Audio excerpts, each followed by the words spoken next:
So yeah.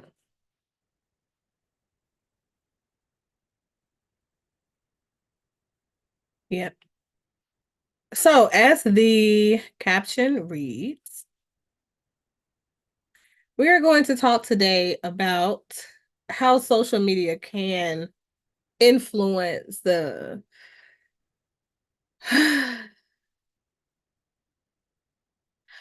negative aspects of people, okay? To be publicized. And before we get started, I want to make you guys aware that Life Discussions with Dr. Jefferson is an accountability channel. We talk about all things that are important issues that typically affect the Black, brown, melanated community in America and abroad. We have conversations about a vast array of topics, okay? So, I guess the best way to start this off is probably to do some sharing of personal experiences, so to say. Um, Bullying, right? Let's start there. I think that's a good starting spot. So, bullying takes place when people who have particular insecurities find themselves seated amongst or amidst people who trigger them in a negative way and make them, they kind of force their truths to the surface. Like nobody wants their insecurities to be on Front Street, right? Back in the day, before social media was a thing, we all had experiences with people who were those types of people, who were intentional bullies, unintentional bullies, the ones that are more defensive and happen to be bullies because they're defensive. The people who try to invalidate you because of what they see you do or don't have, and they may not have those things as well. But it's those people that they seek to invalidate you in order to detract attention away from something that they feel insecure about or a thing that they don't have or the support they don't have, whatever it is, right? It exists today, but in a different way. And I always say, like, social media can be a culprit for the most negative and toxic parts of people to come out and be present and fully accepted, Jesus. It's a thing. It's a whole thing. Now, we have heard of workplace harassment, workplace bullies. We've heard of school bullies, schoolhouse bullies. We've heard of family bullies and things like that, but cyberbullying takes all of that to the next level. Sometimes it's family members, sometimes it's going to be people that you knew from school, sometimes it's going to be people that you never met. People have a right, in my opinion, to not like you for whatever reason or reasons, reside within them because we're all individuals. We all have a right to feel how we feel, and we're all valid in our feelings as long as those feelings and the behaviors as a result of those feelings and thoughts don't infringe upon the personal space or personal congruence of another person. So, as long as you're not violating the rights of other people and respecting their opinions and thoughts, I think that we should be able to coexist and not necessarily agree or see eye to eye. Okay. I have some strong opinions. Okay. I'm gonna say that. We're gonna get that out of the way. That's why I said I want to share some personal experiences. Now, I've always been a very opinionated person. Like, even as a girl, young girl coming up, I was always very opinionated and then also very curious, which is what led to the being opinionated. I had a lot of questions about the way the world works, people work, what guides and, provide space for things to be accepted that other people don't really feel comfortable with, like racism and other undue biases. um Classism, you know, those kinds of things, right? Because within a race of people where everybody looks alike, I want to point this out. I feel like there will always be some level of oppression and some level of segregation there will always be some level of inferiority and superiority ideals that guide and construct the way that society moves. Okay. I think that that's the way human beings, and really it's not just human beings, it's other classifications of animals as well. But specifically, we're talking about humans. But I think that's the way that we're made. Um, Even religion, spiritual bullying is a thing. Okay. People will shame you for not having the same belief systems that they do. And then as a result of that shaming, it pulls you into the faith or makes you more curious about the faith because this is what you need to do to be aligned, right? And aligned just simply means accepted. So we all, as human beings, are a part of an interconnected web. Okay. And apologizes for my sniffing because I'm going to do a lot of that and my difficulty breathing, because the pollen is pollinating. Okay. I do live in the state of Georgia in the United States, and I have a very severe allergy in response to dogwood trees, and it won't let me be great. It won't. But I love gardening, so I'm out in the garden on a regular and sometimes on a daily in a way that does not support my reality when it comes to me being allergic to outside, basically. Okay. But so getting back to that piece about bullying, bullies will exist everywhere. People will have varying opinions from one another everywhere because we're all different. We're all created differently. Even the people who look like us who are from the same filial line. We're family, but family does not mean that we're all in the same likeness. Now, we may share some of the same common sense characteristics, or we may not. Not everybody takes the same lessons in the same way. Not everybody is impacted by a message in the same way. One person may have a natural inclination to lean in and respect their elders and the wisdom and insight given to them by those people. And the other person maybe finds ignorance bliss, right? To not know a thing provides some level of comfort for us, I think. Yeah. Because there is civil unrest where we know injustices exist. Think about it. People get out, they start picketing and all sorts of things, okay? But I want to say it was maybe a week ago that I became aware, and this is a story time, you guys, and that I became aware that there was a person in a 50s and up group, which is interesting in and of itself for me, on social media, on Facebook, that there's a person or persons who have a particular issue with me. I don't know them. I'm pretty sure I don't know them. But so I said that to say this.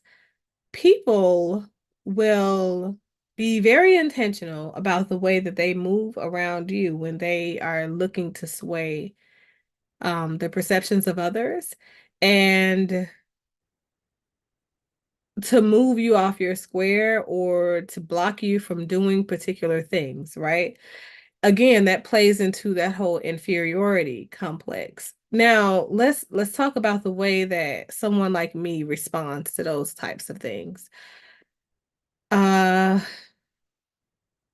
I hadn't considered it, first of all. I talk to my spouse quite frequently about things that I experience because I think that it's important to get the weigh-ins of those people you find to have valuable insight.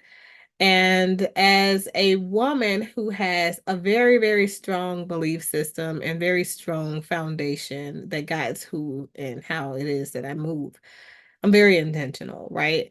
So I look to him for understanding American women. Because sometimes men have a better view of us than we do of ourselves in general. And they've had a lot more experience moving around and in and out of relationships and moving around obstacles when it comes to dating women in America.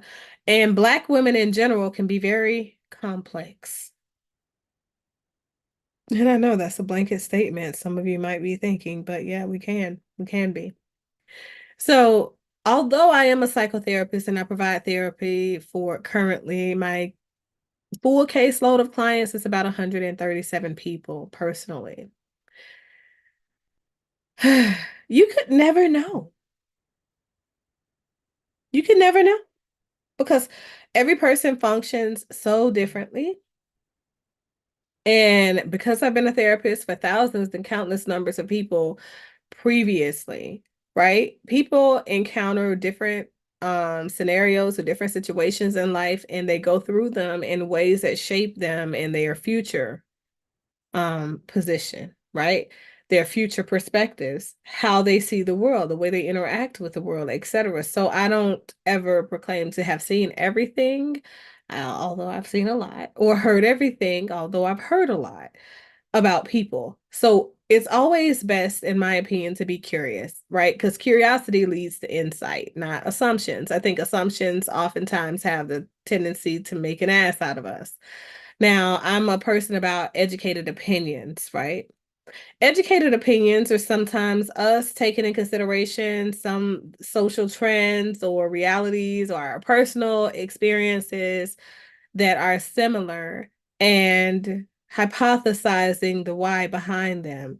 And that's what I typically do on social media. So when I do accountability conversations, that's what it's grounded around, the research. I look at the crime statistics, I look at the effects of particular behaviors, right? And I look at the current positioning or condition of our society in response to those things. And then I make an educated guess as to what might be causing it, what could be the resolution or a good resolution or whatever. So let's get back to this thing that happened in the group, right? This particular group, I cross post across quite a few groups because I'm in hundreds of groups, literally, on social media and on Facebook. So in this group, I posted a feed that said, one second, because I'm going to get it so I can be spot on and not just be guessing, paraphrasing, and getting it wrong. Let's see here.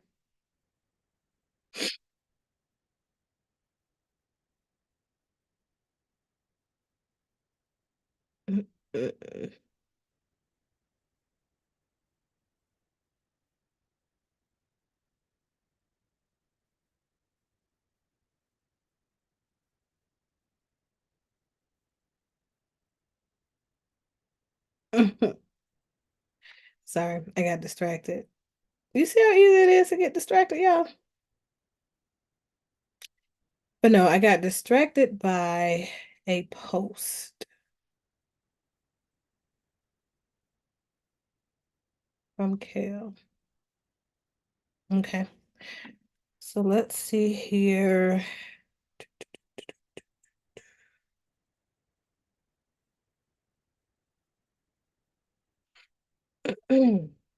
To be comfortable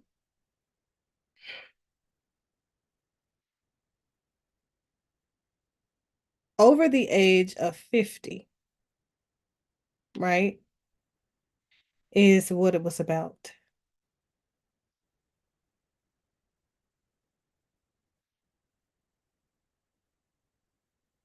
Let's see. Okay, two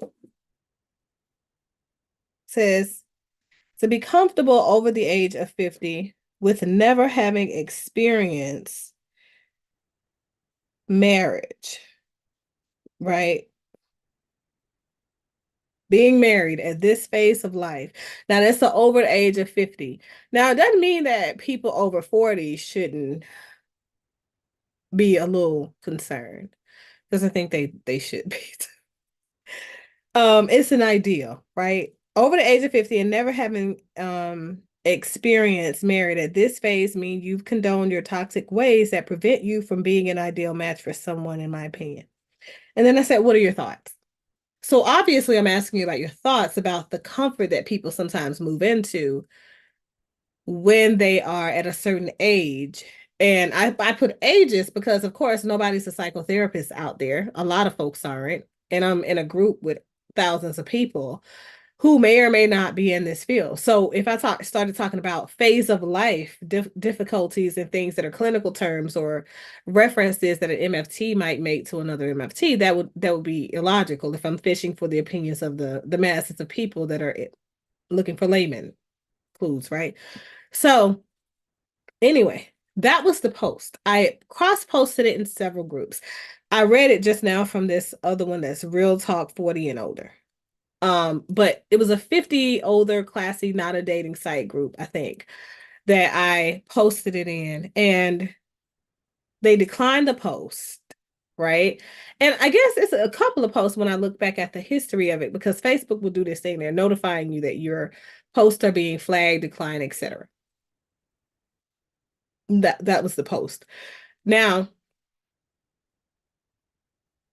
as I'm responding to it being posted in these other groups and things like that, is when I got that notification from Facebook saying that, hey, your post is being flagged for being offensive, et cetera, et cetera.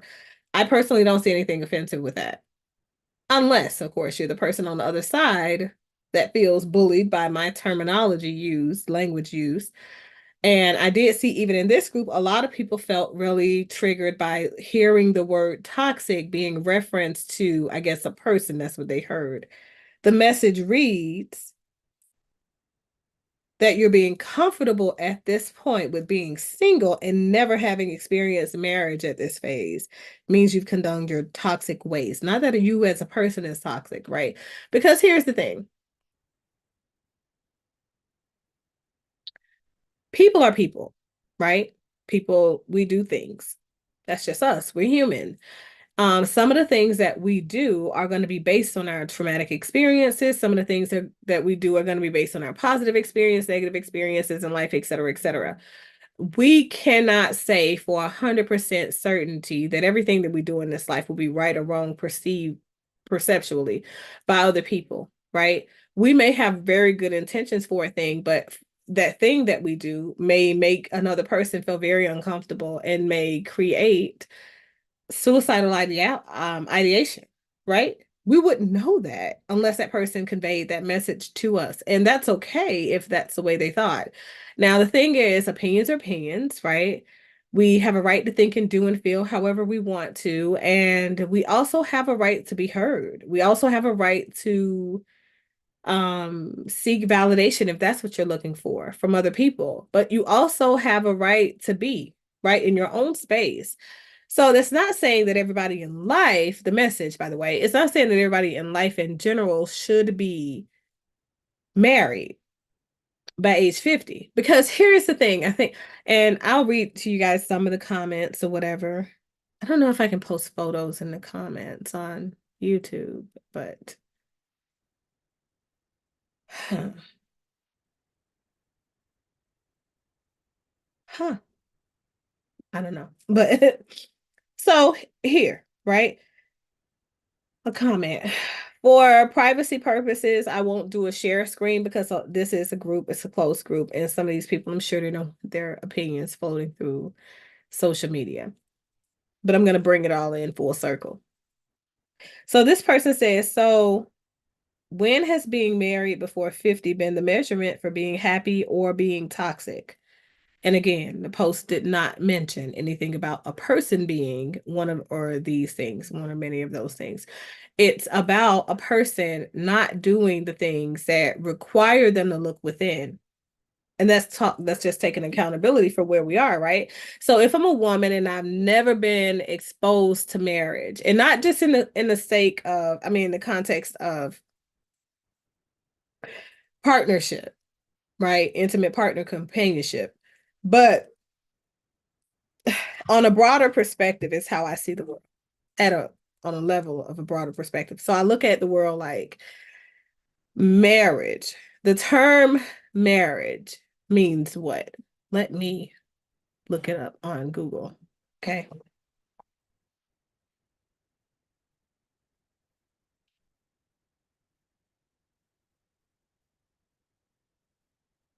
I love that.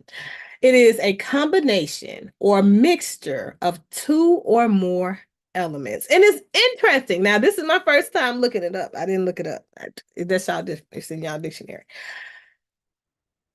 That's how I articulated it to several of the people who took great offense to this. Because I'm gonna read some of these comments now. I'm telling you, it's something.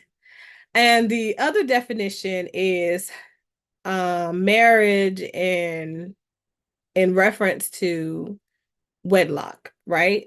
So that's the legal or formally recognized union of two people as partners in a personal relationship, historically in some jurisdictions, specifically a union between man and woman.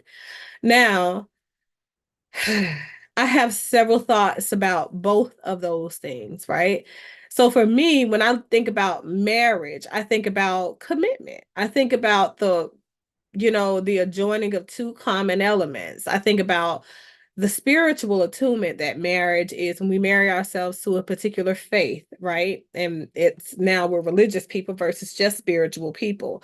Even when we marry ourselves to spiritualism, because that says that we understand that there is a higher power, there's an interconnected interweaving of elements here that require some level of commitment, right? So there is that piece. Now, couple of things wrong with her comment, right? Human beings live in a society, and these are people in America. America was built off of the spirituality of Christianity. You don't believe me? Look on your dollar bill. In God we trust. So, in that Bible, that's the foundation of Christianity. And so many other faiths follow the Holy Bible and what's written in there. And then other faiths are still backed upon the same founding principles of humanity and the purpose of us. It says that he who finds a wife finds a good thing. It says that man was created and woman created as his helpmate, right? So it says that man and woman were supposed to go forth to be fruitful and multiply. Now, some of these comments, like I had one young lady that said, something about Adam and Eve, and then they failed. They didn't fail. I don't think the God that we serve does anything unintentionally. I think that everything happens for a reason. We're always right where we're supposed to be, even when we don't think we are. We call these things mistakes. I call it divine destiny. There are no mistakes. And in a law, in a world where we serve a very perfect God, how could there be? The only mistakes or the only missteps are ours, where we make one assumption and then we stumble upon another conclusion. So I think that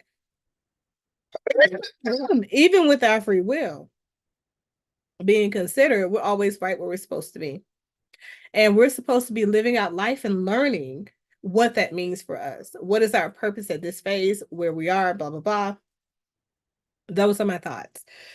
So this person's comment toward the end says, what statistics are we basing this on? And my response was not what I said, because I was responding to the element of her saying that I thought people were toxic or saying they were toxic or happy, blah, blah, blah. So then she responds, I know it's not what you said exactly, but what's implied. Your whole post was a statement and you asked for thoughts. I said, I didn't imply anything. But what I elaborated on here, you took it in a direction that I never thought of, to be honest, and that's fine, but I'm still fishing for relevant contributions as to how it is that complacency blinds us and prevents essential self-work. Now, that's me elaborating and giving more context to what the post is. Now, the young lady replied, "Can you rephrase so we better understand your point?" I, even though I just did that. I said, "I've already elaborated." And another commenter took it in the exact direction already on the original thread, which another commenter was able to see the girth of my post and said it while other people were complete naysayers. But that's what I say about people can change by way of being on social media, right? Which is the purpose of this post. Now, interestingly enough, right, when this other person came and did what we do as human beings, initially he jumped on the bandwagon. He says, exactly how does it make you, he was saying exactly to her comment, he said, how does it make you toxic for living your life in a way that's healthy and beneficial to you? You become toxic at a certain time if you haven't checked for certain boxes for other people on your timeline. You can't make it make sense. That's what he was saying. So my reply to him was, I said I didn't say it makes a person toxic, but the process of living life exposed to the rest of the world, that's the interconnected web component, right? We all will acquire alliances that will at time increase more counterproductive traits within us, and those are toxic. Because that's the thing, as we have more exposure to other people, right? And we see the way the world is moving, it's the reason why Amish society cuts off access of their culture to the rest of the world, literally. And then only for a small amount of time, a slither of time, allow their kids as they're growing up and coming into the age of maturation to slither out into society and see what's out there and share with them what they've learned and come back and return, or stay out there because they found their true alignment or attunement with that society that's outside. It's that piece. So I said, people are simply people. The typical person doesn't begin to take a look at those things until relationships that they've attempted at in life are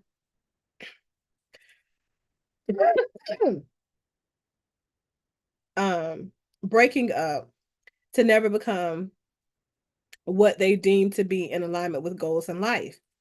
Whether it's the goals of the parents or self, we become so self-consumed that we've lost our purpose. And then we seek to justify it with pseudo confidence of I want to never be married, etc. Half of those same people are single parents because they haven't realized that they have needs and they need work. Okay. The other half are still living check to check, barely making it in their 50s or 60s and have nothing to pass down to their living legacies.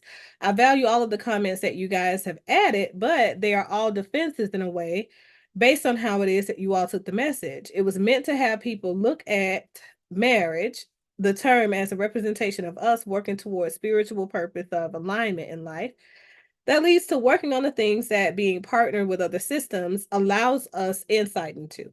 Our decisions are as a culture, and our dissonance as a culture is sad in reality. So that's true because I posted this maybe a couple of days ago, right? All of these people allegedly have the perception of marriage isn't for everybody. Just to sum it up, marriage isn't for everybody. I'm not married. I'm happy, blah, blah, blah. And some of the same people come on another post that I posted of a young lady stating that there is no need for her to be a good woman, right? She just uses men up and tosses them to the side. And that's what she does all the time. So the same people are like, oh, you're going to get your karma, you're going to get what's coming to you. So which one is it? Do you think that people should be intentional and grow and inspire, goals and standards and accountability in other people? Or do you think that people should just live their lives in a self-consumed box of pseudo self and act as if they're not connected to the rest of the world and do things that offends other people. Because here's the reality, whether this young lady was living her life in that way or not, social media, the element of social media and people having access to her through social media, and not just social media, but email and all of that stuff. She's giving multiple people access to her. And so as a result of that said access, it boosts her confidence, but it also enables that behavior that's counterproductive to a person trying to live life, have a legacy, continue their life after they're gone, and then leave a positive imprint on the world behind them. So here is my thing. Social media will definitely change people. It'll make people feel either glorified and supported, or it'll make people feel low and lower than life, and then depressed and then suicidal, because we're still aligning ourselves with social comparison theories constructs. It says that we have a tendency naturally to compare our lives and ourselves to other people, right? In a way that's not necessarily constructive or conducive to living a fulfilling life or a purposeful life. Most of these young people now don't want to live past 30. They don't even see it. And that's the reason, a lack of accountability. But I say that because, like, in the aftermath of that comment, of course, that young man came back and he said, I see exactly what it is that you're talking about. Say what you mean, Queen. The people who took it wrong, or you feel took it wrong, are merely exercising comprehension of the language taught and given to us in this country. Because here is the thing. As I said, I don't have a problem with people taking it whatever way, because I'm always looking for insight in general. And it wasn't a personal comment. I literally cross posted it across, I think, maybe 31 groups. And here's the thing. However, the people who took it take it, it's okay, because it lets me know why it is that we're stuck in a state of being that exacerbates maladaptive behaviors of both men and women when it comes to aligning themselves in culture in a way that says they're committed to greatness and improving the quality of life as Black and brown people. Okay, that's the first piece. The second piece is, why is it that so many people are so willing to divest from things, cultural conditioning and traditions and concepts and teachings of being purpose driven and being here? Religion was taken out of school, and then after religion was taken out of school, it was taken out of construct of humanity. And then we see an increase in violent crime, an increase in other unethical things happening amongst people in society. Most of your doctors are doing some type of substances and things like now. And I talk about it. People don't have any accountability. Everybody wants to smoke weed. Everybody wants to do coke, heroin, whatever, fentanyl, whatever it is you guys are into. You guys got Molly's, ecstasy, you name it, right? And nobody wants any accountability whatsoever when accidental death, that's really a suicide, happens as a result of that. Because we want to cry and say, oh, it was in God's will and these things, blah, blah, blah. But here's the reality. If we don't align ourselves with our true purpose and we live life freely as we want, is it possible that we become a recyclable element? Let me reintroduce you to this life so that maybe you can learn to live in your purpose then. I don't know. I don't know. I just have so many thoughts about that. But I think that social media changes people because it allows them to be whoever they want to be on the screen, but not in reality, right?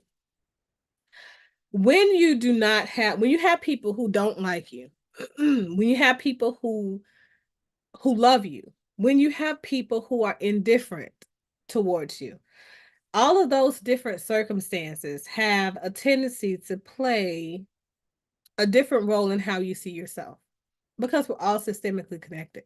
That's the reality. It makes us ask the question, right? What about us? What about me?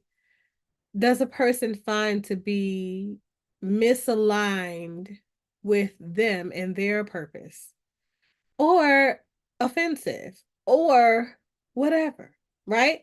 It makes you ask yourself those questions. So if we are not to lean towards some level of social inclusion or understanding that we're all interconnected, we don't take the lesson, right? There are a ton of messages on that thread. For those of you who are part of that group, have at it. But what I'm saying is this. At some point, we have to lean towards accountability in order for us to reshape our ideals in a way that lead to successful outcomes, right? Why not do that? Why why not do that instead of being avoidant? Well, that's all I've got, you guys. I hope that you guys are having a blessed and a productive start to your day. And as your day is winding down, because now it's almost 5, I got to get back in to the dance of doing work. And I will talk to you guys later. Later days. Bye.